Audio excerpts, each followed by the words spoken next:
Hello friends, and welcome to the next video. In this video I want to talk about advanced rebound stroke concepts. Before we get started, as always, I'd like to thank everybody for the great super thanks that you're sending. It's really been a tremendous pleasure for me to see that you're enjoying this material, and I'm doing this now in the hopes of answering some questions that have been coming up over and over again. And yeah, like I said, I'm very grateful to everybody who's watching, okay? So, let's get down to it.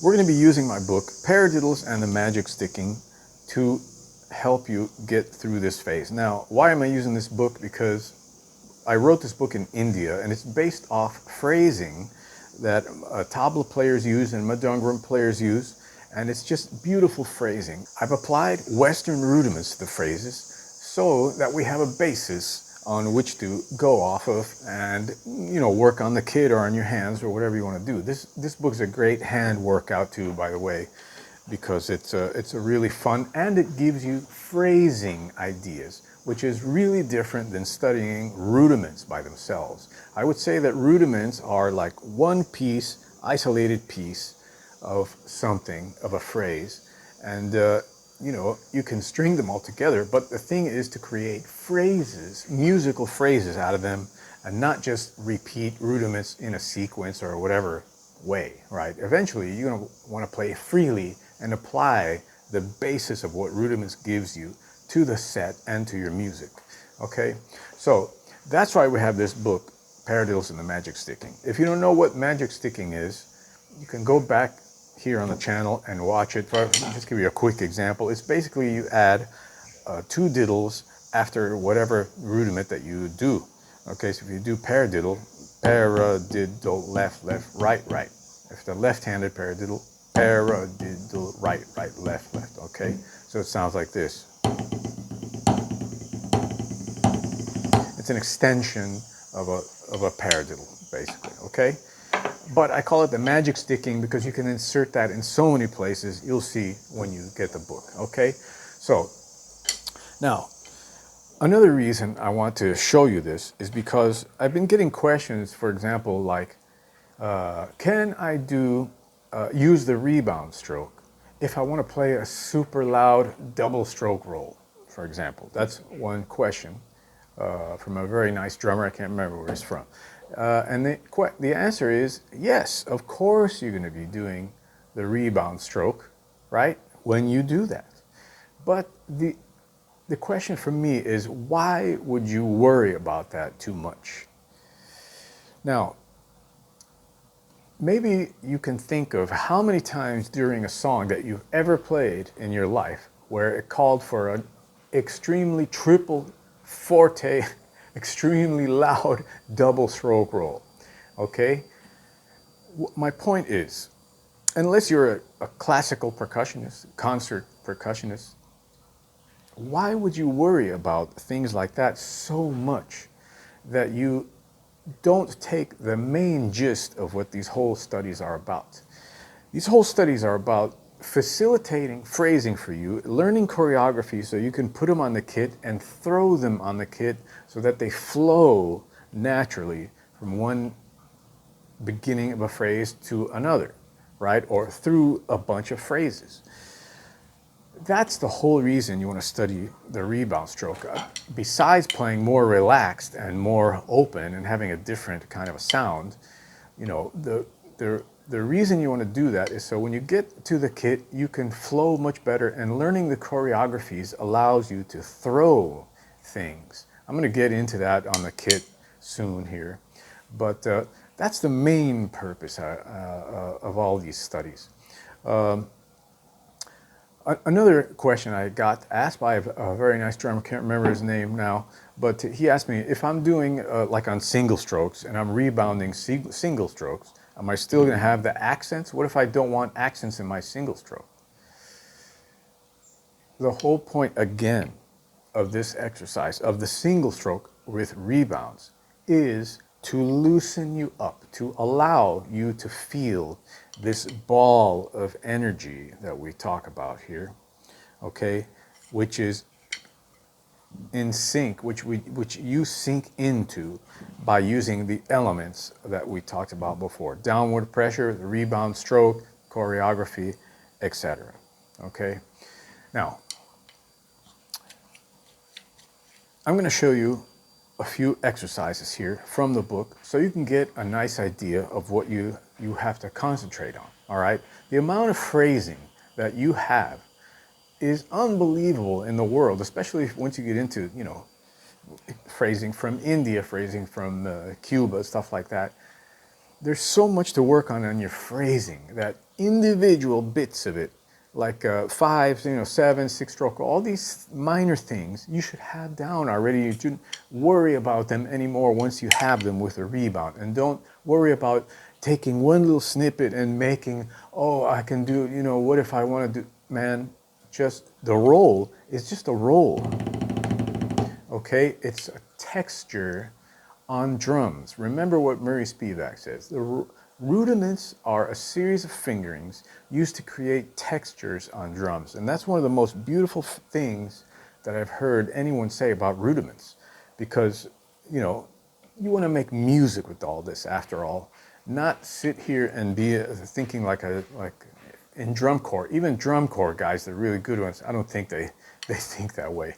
So it's easy to get trapped into the rudimental trap, what I call it, you know, thinking about all the minutiae about that.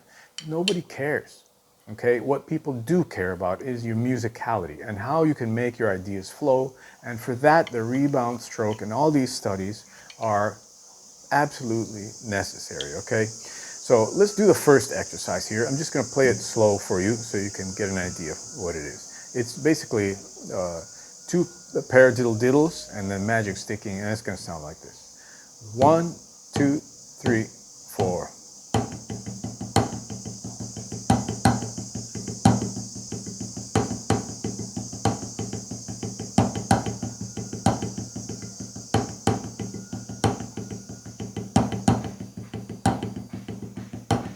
Okay, that's slow. Let me go a little faster so you can get a better idea of what it's going to sound like.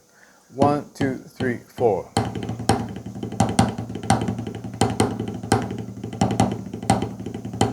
All right, as you can see, the faster you go, the less motion you're going to have. But that motion helps you get in touch with the rebound stroke. And when you go faster, you're playing just rebounds, not sticking anything. Okay, that's the whole point. All right. So that in particular is a beautiful phrase which allows you to get a better taste of what I call advanced rebound stroke concepts or uses, right? I have another one here, another phrase here. It sounds like this: 1, 2, 3, 4.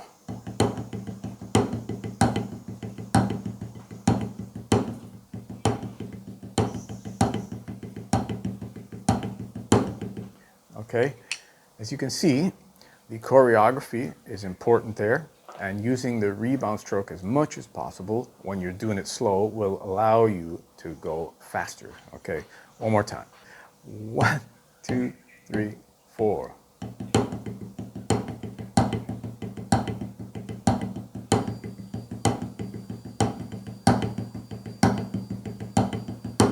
All right, let's play it a little faster so you can get a better sense of it.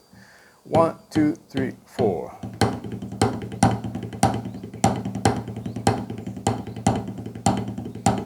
Again, as you can see, the faster I go, the less all these movements come in, unless you're on the kit. Okay, the kit is a different monster, and you have to have this down on the pad first so you can go on the kit and apply it later. Okay, so just a little faster. 1, 2, 3, 4.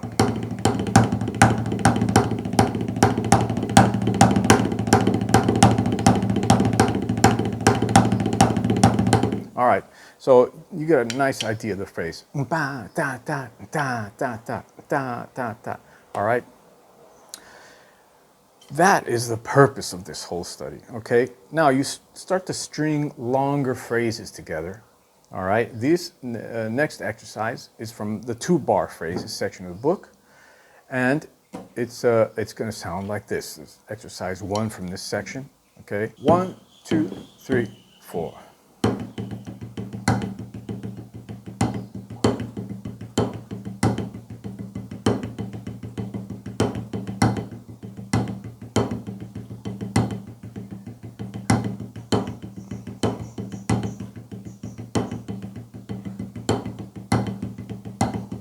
Again, it doesn't have to sound completely perfect at that speed. What you're doing is using the choreographies and getting to know where to lift and where the rebound stroke is coming into play.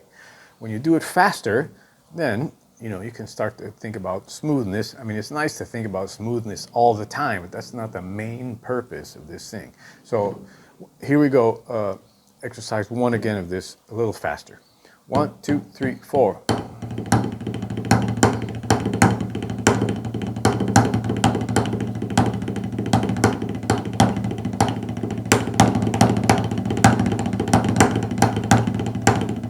All right. Pa, ta, ta, ta, ta, ta, ta, ta, ta. You can hear it already on the kick. Right? On the cymbals, it's beautiful, mixing it with the toms. These are phrases, okay? Musical phrases. And once you have a whole slew of combinations of these phrases, you can use them openly and at will. You can do them wherever you want. You can apply them in different genres. They work great in a bunch of different genres. You can displace them, okay? The exercises are displaced as well. And, there's a ton of things that in drumming that you have to study that maybe you just haven't had the chance to get with someone who can guide you properly. We get stuck in this minutia, right? In this rudiment world, Oh, my whatever 9-stroke roll is not perfect. My 15-stroke roll is, man, nobody cares. Unless you're a classical percussionist, what use do you really have for that, okay? Besides like getting your hands, together maybe as an exercise or something like that. But if you're a kit player, there are so many things to worry about. Don't drive yourself nuts with all this minutia, okay? So, I hope you enjoyed that. Again, I'm doing hand consultations. You can, that's $100 for the hour, any platform you want, Facebook, Zoom, whatever, WeChat, WhatsApp. My book's available online at my online store. Only $10. The lesson site is waiting for you. $200 gets you into the full year program where you have me as your support, email, video reviews, lesson plans, etc. And we have the elite program. The elite program means elite student, disciple, elite lover of drums. It doesn't mean the best in the world drummer. So don't let that name fool you. It means elite because you're very, very serious about your drumming. So that's 7 days, 3 hours a day online with me, and including a 2-year membership. We go through every single thing on my lesson site, which is, again, one of the most innovative sites in the world with one of the biggest lesson libraries in the world. Okay, so I hope you enjoyed this, and any questions, please keep them coming. I love interacting with you guys, and I'm very grateful for you watching all these videos. All right, peace.